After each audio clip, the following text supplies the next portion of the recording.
Le raisonnement derrière la pratique de la communion fermée ou intime de certaines églises est qu'elles veulent s'assurer que chaque personne qui y participe est un croyant.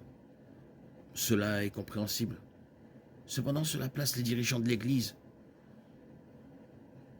dans une position de déterminer qui est digne de participer, ce qui est au mieux problématique.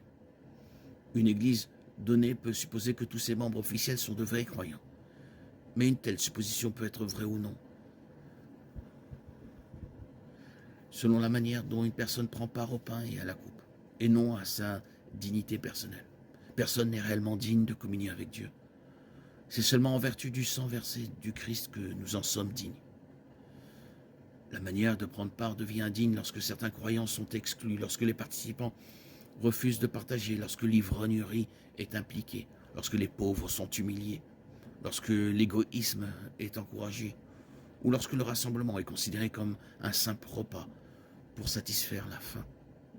D'un point de vue biblique, la communion devrait être ouverte à tous les croyants et non fermée à une église ou à une dénomination particulière.